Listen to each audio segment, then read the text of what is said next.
qui avaient ces cabinets de curiosité, dans la plupart des cas, n'avaient pas ramassé les fossiles eux-mêmes. Hein. C'était plutôt par achat qu'ils acquéraient des fossiles pour leur collection. Je vais illustrer ça avec un beau poisson fossile qui vient d'un très gros cabinet de curiosité qui appartenait à un qui était sud-américain, mais qui avait habité Paris pendant de nombreuses années et qui avait composé un très vaste cabinet de curiosité qui a été mis en vente en 1767. Et à ce moment-là, un catalogue a été publié qui fait 3 volumes, donc ça vous donne une idée de la quantité de fossiles. Pas uniquement des fossiles, mais y compris des fossiles. On voici un qui montre le genre de choses qu'au XVIIIe siècle, on avait dans son cabinet de curiosité. Et évidemment, ce cabinet de curiosité de Daviga, c'est pas le seul, il y en avait très nombreux à cette époque. Donc, certains sont assez bien connus parce qu'il y a eu des descriptions illustrées qui ont été publiées, d'autres moins. Donc là, on arrive vraiment à un moment où les gens commencent à collectionner les fossiles pour leur plaisir. Alors, là, au XVIIIe siècle, on n'est pas encore dans la paléontologie à proprement parler. Le terme paléontologie a été inventé en 1822. La paléontologie scientifique a commencé un peu avant, tout à fait à la fin du XVIIIe siècle.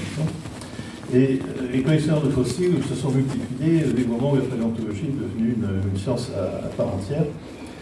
Et là encore, les collections se faisaient beaucoup par achat de spécimens qui étaient vendus par des personnes qui allaient les récolter dans ce but. Et par exemple, Mary Anning, qui est très connue, en tout cas en Angleterre, mais je pense aussi en France, qui vivait au début du XIXe siècle sur la côte sud de l'Angleterre, à Moitié, a collecté des fossiles en très grand nombre, mais pour gagner sa vie, hein, elle les vendait. Et alors, vous le voyez avec son chien et son équipement pour aller dans les falaises de la Moitié, c'est assez intéressant. Et elle a trouvé des fossiles extraordinaires, comme ce crâne d'ichthyosaure qui a permis de comprendre enfin ce qu'étaient les ichthyosaures, également des ptérosaures, des plésiosaures, etc. Donc, mais pour elle, la récolte des fossiles, ce n'était pas une activité de loisir, c'était un métier, hein, puisqu'elle a vendu à beaucoup de particuliers et à des musées, y compris le musée de Paris. Mais dès cette époque, il existait aussi des véritables collectionneurs qui collectionnaient pour leur plaisir. Alors, à cette époque, c'était surtout des gens des classes plutôt aisées de la société. Et là, j'ai trouvé un exemple en Angleterre, là encore, qui est Barbara Yellowstone, qui était marquise de Hastings, qui faisait partie de la très très haute aristocratie britannique. C'était une dame qui avait beaucoup d'argent, pendant un certain moment en tout cas, et qui a... Alors, elle a collectionné les fossiles elle-même, hein, dans le Hampshire, dans le sud de l'Angleterre, et elle achetait aussi pas mal de choses. Donc elle a monté une énorme collection. Ça, c'est dans la première moitié du XIXe siècle. Hein. Et aujourd'hui, cette collection est au musée d'histoire naturelle de Londres. Vous voyez ici un magnifique crâne de crocodile éocène dans du Hampshire qui était dans la collection de Barbara Yellowstone. Et également, elle a écrit et publié quelques publications scientifiques elle-même, ce qui, pour une femme à cette époque, était assez rare. Donc, un exemple d'une collectionneuse de fossiles particulièrement active dans cette première moitié du 19e. Mais il faut voir aussi qu'à cette époque, il y avait encore relativement peu de paléontologues professionnels, ou que la barrière entre les professionnels et les amateurs pouvait demeurer relativement floue. Donc, par exemple, un paléontologue célèbre, hein, Gideon Mantle, que vous voyez ici, qui était anglais lui aussi, en 1825, donc ça va faire bientôt 200 ans, a décrit le dinosaure Iguanodon. C'était le deuxième dinosaure à être décrit. Alors, on ne parlait pas encore de dinosaure, hein, le mot dinosaure a été proposé en 1842. On a compris que Iguanodon en était un. Donc, Mantle, il n'était pas paléontologue, on ne peut pas parler de lui comme un paléontologue professionnel, il était chirurgien de son état. Mais néanmoins, donc, à part cette description de l'Iguanodon, il a écrit de nombreux articles et ouvrages scientifiques, ce qui fait qu'on est vraiment à la limite entre l'amateur dans la mesure où il n'était pas payé pour faire de la paléontologie, disons, et le professionnel, parce que d'un point de vue des connaissances scientifiques, il était tout à fait du niveau des professionnels de cette époque, qui là encore, je le répète, était peu nombreux. Donc lui aussi, il faisait des recherches sur le terrain, dans le sud de l'Angleterre, il collectionnait des fossiles, et également il lui arrivait d'en acheter. Et ce qu'on peut signaler, c'est que son épouse, Mary Ann, que vous voyez ici aussi, l'accompagnait dans ses recherches, et c'est elle en réalité qui a découvert les premières dents d'Igloo. Donc c'est également une chercheuse de fossiles compétente, disons, même si elle n'a rien publié en paléontologie sur ce problème. Donc vous voyez là, on est à un stade un peu charnière où la distinction entre paléontologue et professionnel et amateur reste un peu mal définie, mais commence à s'imposer. Alors un exemple français d'ailleurs, qui est intéressant parce que c'est George Sand, qui est plus connu pour autre chose que pour la paléontologie, bien sûr. Alors George Sand, à part écrire des romans, s'est beaucoup intéressé à la paléontologie et elle a monté une collection avec son fils Maurice, qui est conservé au château de Nohant, dans le Berry, où elle était. Et là, vous voyez quelques objets de la collection de George Sand, de George Sand elle-même, un tableau d'une collection particulière. Donc, on trouve deux choses dans les fossiles de George Sand qui illustrent les deux aspects de la collection paléontologique. Il y a par exemple ce poisson fossile qui vient du Crétacé du Liban. Elle n'est pas allée chercher elle-même. Je ne pense pas que George Sand soit allé au Liban. C'est quelque chose qu'elle a acheté. En revanche, ce Emily Branch qui vient du Caléovien des Vaches Noires, donc dans le Calvados, c'est elle qui l'a récolté. On sait que George Sand allait fréquemment à Villers-sur-Mer, qui est mentionné dans certains de ses écrits d'ailleurs, et qu'elle ramassait des fossiles elle-même. Donc là, on a encore les deux aspects de la collection de fossiles vers le milieu du XIXe siècle. D'ailleurs, au XIXe siècle, les collections de fossiles se sont multipliées, en particulier avec le développement du tourisme, et notamment le tourisme balnéaire, quand les gens ont commencé à aller en vacances au bord de la mer, et à l'occasion près de gisements fossilifères importants. Donc bien sûr, on pense aux Vaches Noires dans le Calvados, mais on pourrait citer d'autres sites. Et quand on lit les guides touristiques du XIXe siècle, à partir des années 1860 par exemple, on voit des mentions des fossiles à propos de Villers-sur-Mer et de la côte du Calvados. On y trouve des mentions donc, de collections de fossiles qu'on peut aller voir sur place, de marchands de fossiles, et également des endroits où on peut aller en récolter, notamment les Vaches Noires. Avec parfois des petits dessins amusants comme cette personne qui va chercher des fossiles aux Vaches Noires dans les éléments déchaînés. Donc le tourisme a contribué au développement de la paléontologie amateur, c'est indiscutable, en particulier sur les côtes en France et ailleurs, en Angleterre aussi. On parlait de Hammerfish tout à l'heure, c'était un endroit où les touristes allaient chercher des fossiles depuis le XIXe siècle. Alors certains d'ailleurs, puisqu'on est dans les Vaches Noires, certains des spécimens les plus spectaculaires trouvés aux Vaches Noires ont été trouvés par des amateurs. Et, par exemple, ce magnifique crâne de crocodile fossile, c'est un des plus beaux fossiles, je pense, qui a été trouvé aux Vaches Noires. Il a été découvert en 1871 par un avocat de Paris qui s'appelait Abel Morel de Béaville, qui a eu les plus grandes difficultés à le sortir parce qu'il était plus ou moins recouvert par la mer à marée haute, et qui ensuite, il a fallu une préparation extrêmement délicate. Et ce fossile maintenant est au Muséum de Paris, je le vois. Il a été finalement acheté par le muséum Ça témoigne de l'activité intense de certains paléontologues amateurs à cette époque, vers la fin du XIXe siècle. Et aussi, j'en reparlerai plus tard, mais du fait que les collections paléontologiques publiques doivent beaucoup aux collections des amateurs. À la fin du XIXe siècle, donc, ce développement de la paléontologie, à dire grand public, mais ce n'est pas exactement le terme, se développe. Et notamment, on voit le développement d'excursions géologiques et paléontologiques qui sont organisées soit par des associations, soit aussi par le Muséum de Paris, qui faisait régulièrement des visites sur des sites paléontologiques aux environs de Paris. J'ai choisi quelques dessins et des photos qui datent autour de 1900, disons. Alors, vous voyez l'équipement paléontologue amateur n'avait pas beaucoup changé en ce qui concerne le marteau, pour l'habillement un peu plus. Donc il se promenait dans des carrières qui étaient beaucoup plus nombreuses qu'aujourd'hui et ramassaient les fossiles. Parfois en faisant des choses qui ne sont vraiment pas recommandables, comme ce monsieur que vous voyez en bas à droite.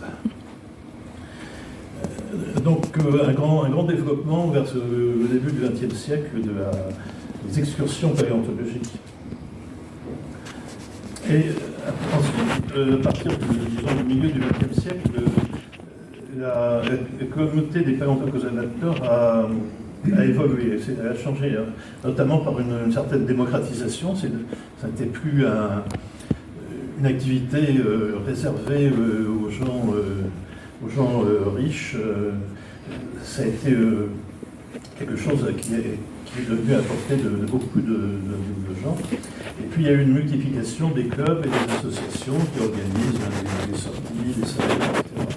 Comme vous le savez. Là j'ai illustré ça par une photo d'une sortie de l'association paléontologique de Ligard-sur-Mer, qui est une association normande plutôt active. Et, il y a très récemment, c'était 15 ans, la carrière de parents. Vous voyez que l'habillement des paléontologues a un peu changé depuis la fin du XIXe siècle. Et donc, ces clubs et associations vont au-delà de la simple récolte des fossiles pour les mettre en collection. Là, j'ai pris un exemple d'un autre club normand que je connais bien, le club de géologie du Cotentin, qui gère une carrière intéressante qui montre en bas du Jurassique et du Silurien et plus haut du Crétacé et du Cénomanien. C'est très fossilifère et cette carrière ayant été, par l'exploitation ayant été abandonnée, le club géologique du Cotentin on a repris la gestion, disons, et donc il organise des visites, il a monté un petit musée et fait une sorte d'animation, y compris pour les écoles, autour de cette carrière qui est, dans cette partie de la Normandie, assez exceptionnelle. Bon, ça, tout aussi pour illustrer les activités nombreuses des associations paléontologiques en dehors de la simple récolte des fossiles. Alors, ce qui a aussi pas mal modifié le quotidien, disons, du paléontologue amateur, et ça, je dirais, depuis le début de notre siècle, c'est Internet, puisque l'échange d'informations est devenu beaucoup plus facile. Vous voyez une page Facebook du groupe Sciences et Géologie Normande, dont je fais partie, et qui montre là des coraux trouvés dans le Calovien, peu importe ce que ça montre. Il est certain qu'autrefois, il n'y a pas si longtemps, quand on voulait échanger des informations sur des fossiles qu'on avait découverts, ça passait par des courriers papier ou des rencontres en personne. Aujourd'hui, on peut évidemment montrer ce qu'on a découvert en quelques clics et ça permet des échanges beaucoup plus faciles et beaucoup plus riches. Alors je parle de ce groupe Sciences et Géologie Normande parce que donc, j'en fais partie et que je passe une partie de mon existence en Normandie, mais il y en a bien sûr beaucoup d'autres. Donc je pense je dirais une avancée importante dans la vie des paléontologues et des collectionneurs de fossiles, puisque ça permet vraiment de montrer ce qu'on a, de discuter ce qu'on a découvert, de faire identifier si besoin est ce qu'on trouve, et ainsi de suite. Mais alors, tous ces aspects peut-être un peu idylliques de la question, il y a aussi des côtés beaucoup plus sombres. Alors, j'ai fait une liste de quelques problèmes qui se posent aux paléontologues amateurs de nos jours, des problèmes que vous connaissez tous certainement. D'abord, il y a la raréfaction de ces fossiles par la disparition des carrières et des affluents. Quand j'étais un jeune paléontologue, il y avait beaucoup plus de carrières, on pouvait trouver des fossiles. Et si on regarde si on remonte au début du XXe siècle, comme sur les photos que je vous montrais tout à l'heure, dans le bassin de Paris, il y avait une quantité de carrières accessibles impressionnante. Aujourd'hui, beaucoup sont fermées, sont interdites au public. Quand elles sont soit fermées, et souvent comblées, donc il n'y a plus rien à voir, ou alors elles existent encore, elles sont toujours exploitées, mais les exploitants en interdisent l'accès notamment parce qu'ils craignent d'engager leurs responsabilités en cas d'accident. Du moins, c'est la raison qu'ils donnent. Donc l'accès aux quelques carrières qui restent, et il y en a de moins en moins, donc, est de plus en plus difficile, ce qui est un sérieux problème, évidemment, quand on souhaite récolter les fossiles. Et ça, il faut bien voir que ça impacte non seulement les amateurs, mais aussi les professionnels, tout autant. Hein. Une carrière est comblée, elle est comblée pour tout le monde, bien sûr. Et quand elle est interdite au public, il ne faut pas croire non plus que les professionnels y accèdent beaucoup plus facilement que les amateurs. Donc ça, c'est vraiment un problème. Et je n'ai pas beaucoup de réponses à y apporter.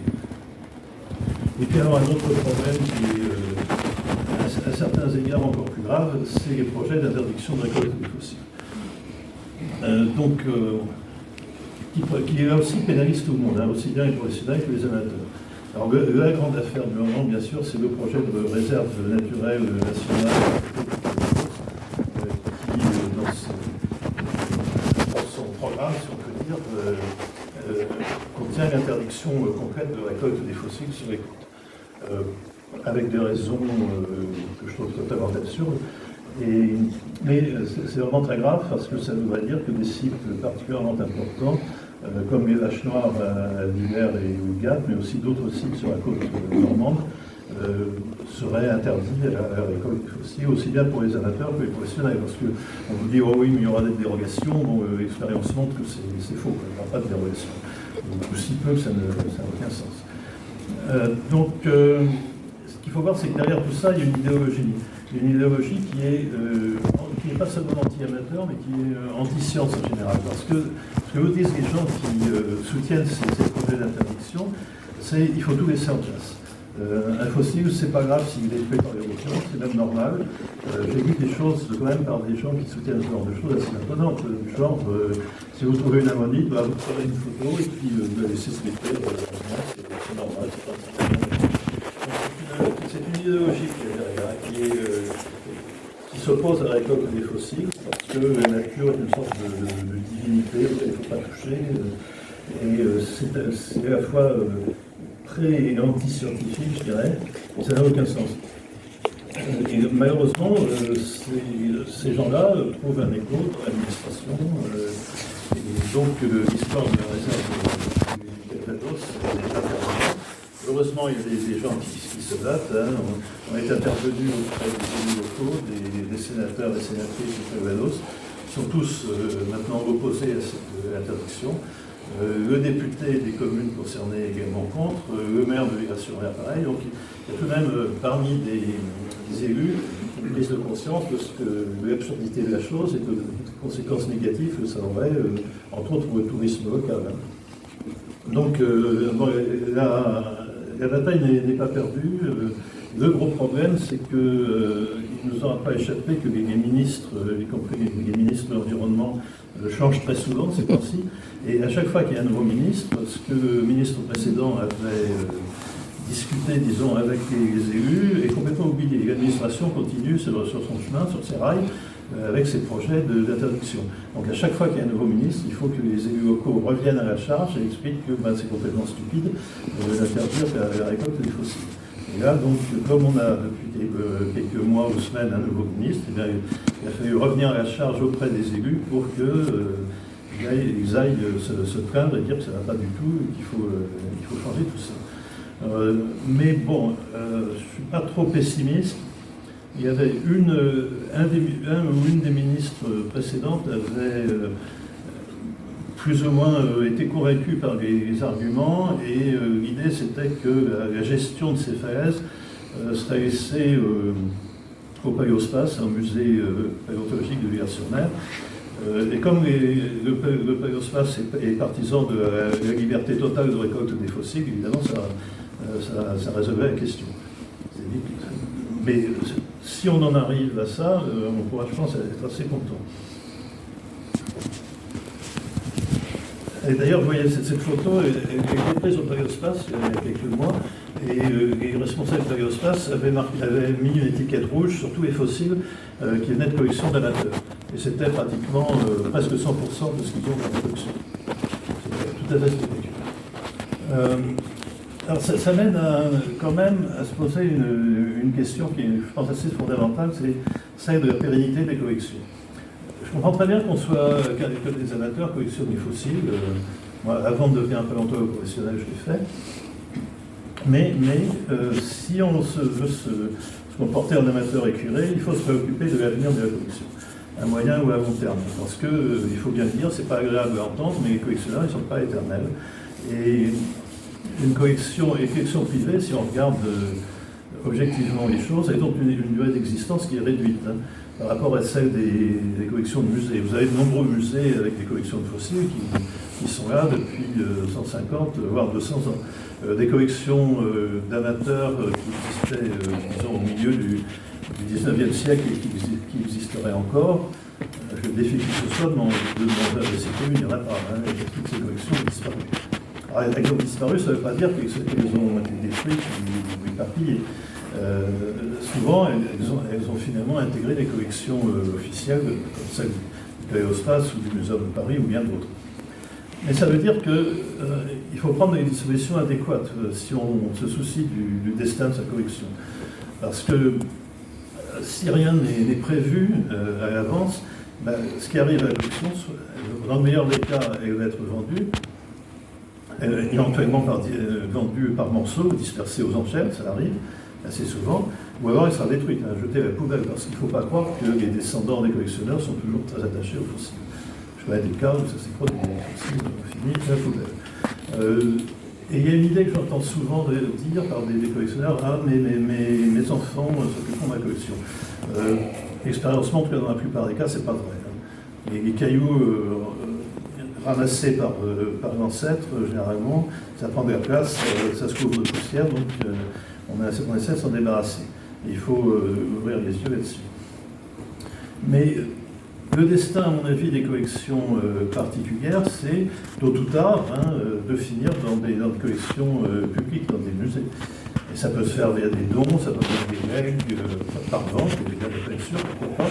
Le Paléospace, dans le passé récent, a acheté des collections parfois très importantes d'amateurs pour enrichir ces collections auprès des descendants en général. Alors évidemment, ça mène à la question de la vente et du commerce des fossiles. C'est un autre problème dont je n'ai pas l'intention de parler. On pourra en discuter, mais c'est un peu hors de mon sujet. Donc à mon avis, qui est vraiment important, c'est au point de vue de l'avenir des collections d'amateurs, c'est la collaboration entre les amateurs et les professionnels. Parce qu'à mon avis, elle est bénéfique pour tout le monde, mais ça veut dire qu'il faut qu'il y ait une confiance mutuelle. Je dis bien une confiance mutuelle parce que je sais qu'il y a des amateurs qui se méfient beaucoup des professionnels, et que réciproquement, il y a des professionnels qui n'aiment pas beaucoup les amateurs. Évidemment, quand on se retrouve dans une configuration comme ça ne va pas bien loin. Heureusement, ça n'est pas le cas général.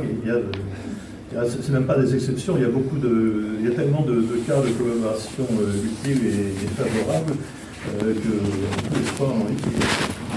Et je vais illustrer ça par un exemple concret, après des choses un peu générales. Un exemple plus concret et très récent, puisqu'il date de cette année. C'est la découverte d'un dinosaure dans les falaises de craie de Saint-Jean-de-Bruneval. Saint-Jean-de-Bruneval, c'est entre Le Havre et Étretat, sur la côte du Pays-de-Caux, avec ces falaises spectaculaires. C'est moins connu qu'Étretat, Saint-Jean-de-Bruneval, mais quand même de belles falaises de craie, qui sont essentiellement du Cénomanien. Et donc, ces falaises sont connues des géologues et des paléontologues depuis très longtemps, ont fait l'objet de pas mal d'études. Et récemment, il y a eu une étude, un gros volume qui a été publié dans le carnet de géologie, on peut le trouver en ligne, en libre accès, et qui montre d'ailleurs une collaboration entre amateurs et professionnels. Donc c'est une étude très détaillée du Cénomanien du littoral normand, entre la Valleuse d'Antifère, et puis le Cap de la Hève. Et elle a été réalisée par ces trois messieurs, dont un est un professionnel, c'est à droite Bernard Royer, qui est un géologue de l'Université du Havre, qui est maintenant à la retraite, et les deux autres, Jérôme Girard, qui est tout à fait à gauche, et Nicolas Cottard, qui est au milieu, eux sont des amateurs. Et des amateurs très éclairés, disons, qui ont collectionné les fossiles dans les falaises du Pays-de-Caux depuis très longtemps, et qui se sont donc alliés à Bernard Hoyer pour écrire ce mémoire sur le cénomanien littoral normand qui combine la stratigraphie et la paléontologie, qui est un travail scientifique tout à fait remarquable, très utile. Donc là, vous voyez déjà la manière dont les amateurs et les professionnels peuvent travailler ensemble. Et si on se focalise sur un point plus précis, eh bien, c'est la découverte d'un dinosaure dans ce cénomanien. Ce qui n'est pas évident du tout parce que ce sont des couches marines où normalement il n'y a pas de dinosaures, ou très rarement. Ça veut dire que c'est un cadavre de dinosaure qui a flotté dans la mer du cénomanien avant de tomber au fond et de se retrouver fossilisé dans la craie. Je ne vais pas m'étendre là-dessus, ça prendrait trop longtemps. Ce qui est intéressant, c'est les circonstances de la découverte. Donc c'est Nicolas Cottard qui a trouvé ce fossile, que vous avez vu sur la diapo précédente. Alors Nicolas Cottard, en 2021, dans un gros éboulis, ces falaises s'ébouent en permanence, du fait de l'érosion marine et aussi, et peut-être surtout, des circulations d'eau dans les falaises. Donc tous les hivers, il y a des gros éboulements. Et donc il y a eu un gros éboulement, et en 2021, Nicolas a trouvé un premier bloc de craie avec des ossements. Donc vous voyez à quoi ça ressemble, ces blocs, ça ne ressemble pas à grand-chose. C'est des gros blocs qui pesent plusieurs dizaines de kilos, et avec des morceaux d'os qui apparaissent en brun rosé. Pas évident du tout, mais Nicolas Cottard a beaucoup d'expérience sur la recherche de fossiles dans la craie, et a vu tout de suite que c'était intéressant. Donc il a récupéré un premier bloc en 2021, et un deuxième en 2023. Donc ça montre une certaine persévérance, et ce qui était particulièrement satisfaisant, c'est que les deux blocs vont ensemble. Donc à 2 ans d'intervalle, en tournant régulièrement dans les mouvements, il a retrouvé les deux morceaux qui se recollent. Alors, comme vous voyez, c'est des blocs de craie glauconieuse très durs. Les préparations étaient très difficiles. Elle a été faite par Jérôme Girard, donc l'autre amateur dont je vous parlais précédemment, qui a passé des mois à grande-peine, mais finalement, on est arrivé à ça. Alors, c'est pas forcément très parlant, mais c'est une découverte très intéressante dans le paléontologique. Il y a une série de vertèbres caudales, il y a le sacrum, donc les vertèbres soudées du sacrum, on voit le haut des vertèbres en haut de l'image. Et puis les os iliaques, le grand os rond allongé, là c'est l'os iliaque gauche du dinosaure. Et on voit en bas à droite, c'est la première vertèbre de la queue. Je ne vais pas entrer dans les détails, hein, on a décrit ça il y a quelques mois. Mais et puis alors, très intéressant, il y avait une dent qui est à droite, une dinosaure carnivore, bien typique, tranchante, qui vient soit du même individu, soit d'un autre individu de la même espèce qui aurait pratiqué un peu de cannibalisme sur son congénère. C'est difficile à dire. Mais donc, une découverte très rare, disons, parce que dans cette craie cénomanienne, les restes de vertébrés terrestres sont extrêmement rares et le dinosaure encore plus. C'est le premier qu'on trouve dans ce coin-là. Donc j'en ai fait l'étude et on a pu montrer que c'était un grand dinosaure carnivore qui aurait 6 mètres de long, qui fait partie d'un groupe qu'on appelle les furigosauriens, qui jusqu'ici était connu seulement en Amérique du Sud. Alors ça pose un tas de problèmes très intéressants de paléogéographie, de comment cet animal s'est-il trouvé là, qu'est-ce que ça implique pour les relations entre le continent du Nord et ceux du Sud à l'époque. Enfin, je passe sur les détails, mais donc quelque chose de vraiment passionnant au point de vue paléontologique. Et ça grâce donc à un paléontologue amateur persévérant et aguerri. Voilà donc à quoi pouvait ressembler l'animal, c'est à peu près par une fille. Donc il a été publié en 2024, vous voyez la première page de la publication, on a vu que ça s'appelle Fossil Studies, et on l'a nommé Careto Draco Cottardi. Donc Cottardi, le nom d'espèce, c'est en l'honneur de Nicolas Cottard et de Cottard. Careto Draco, Draco c'est un dragon, un latin, et Careto, ça fait allusion aux Carettes, qui était une population insectique qui habitait le pays de Caux dans l'Antiquité. Donc voilà, le Careto Draco Cottardi, quelque chose de totalement inattendu, je dirais, trouvé par Nicolas Cottard. Et donc, ça explique bien la démarche qu'on peut avoir entre un amateur professionnel. Jérôme Girard et Nicolas Cottard ont compris qu'il y avait quelque chose d'inhabituel. Ils ils m'ont prévenu.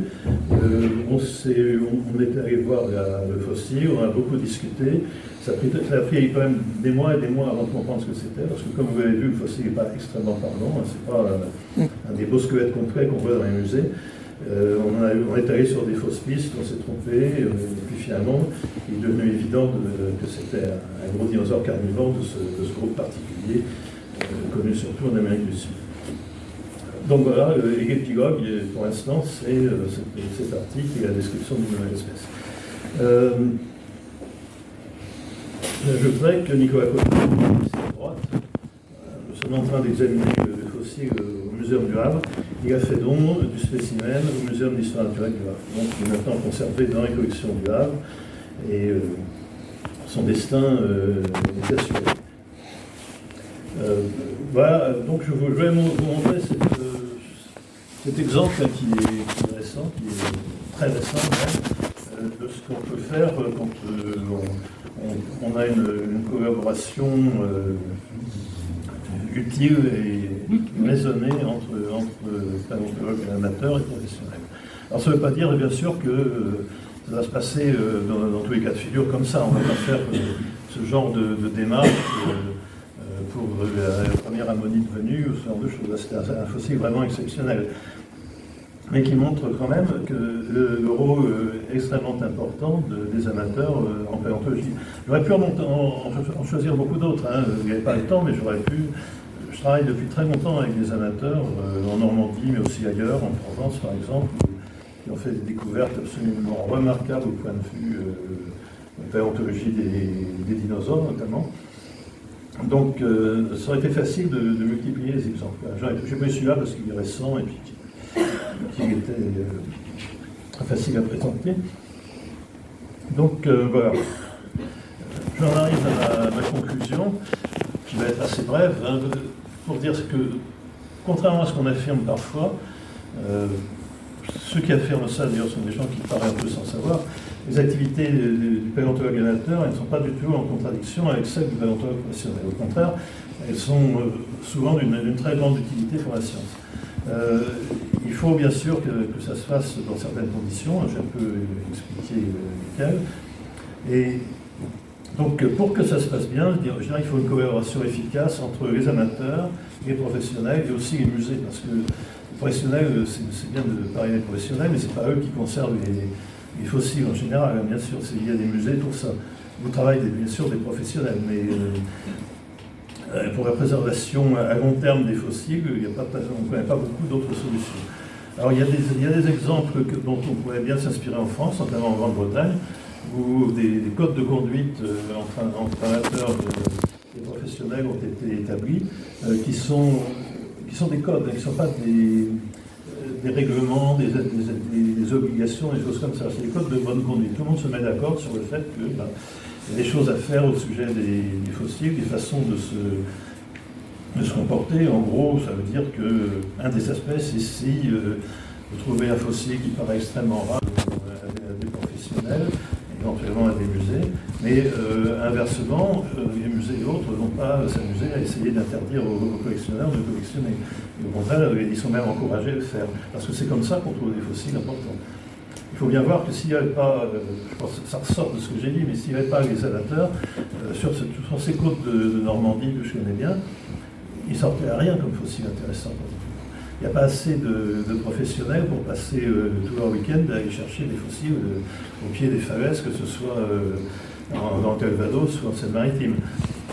Donc ça paraît évident, il y a des gens qui ne connaissent pas la situation, qui ne le comprennent pas.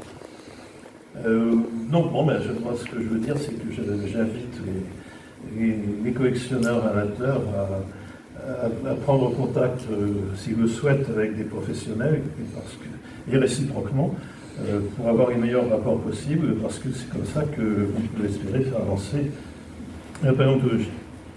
Je termine là-dessus en rendant hommage à un ami qui était un paléontologue amateur, Yves Lepage, du Havre, qui est décédé la semaine dernière, et donc qui a beaucoup travaillé dans les falaises aux alentours du Havre, qui a fait des choses scientifiquement très intéressantes, qui avait une collection de fossiles, mais qui aussi a écrit des articles statistiques et des mémoires sur la paléontologie de cette région qui sont d'une très bonne qualité scientifique. Donc je voulais lui rendre hommage aujourd'hui, puisqu'il nous a quittés il y a à peine 2 semaines. Voilà, je vais en terminer là-dessus. Et puis, je vous remercie de votre attention. Et si vous avez des commentaires, des questions, on pourra en parler.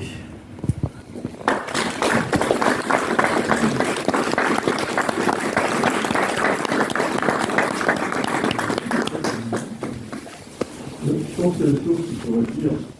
Enfin, le fond du projet, au sujet de cette affaire de la Shoah, c'est qu'il y a eu une enquête d'utilité publique qui avait été lancée, et que malgré le fait que plus de 60%, je crois, des gens avaient une analyse défavorable à l'interdiction, on est passé au-dessus de ça en disant on l'interdit.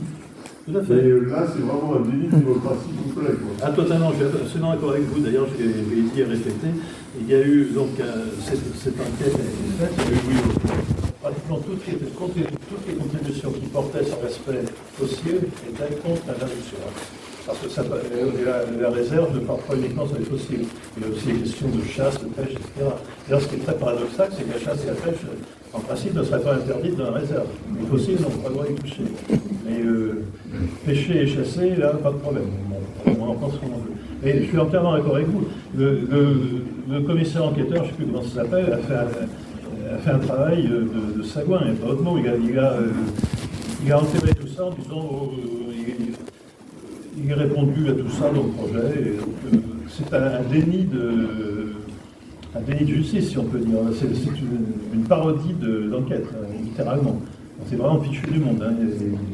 D'ailleurs, ce serait sans doute une façon d'attaquer, si c'était nécessaire, le projet, s'il devait continuer, parce que c'est tellement énorme et grossier comme manœuvre que ça dépasse totalement. Là. Et là, je ne peux pas être plus d'accord. Hein. Pas politique. Pardon ? Est-ce que c'est politique ? Politique, alors, elle porte autant par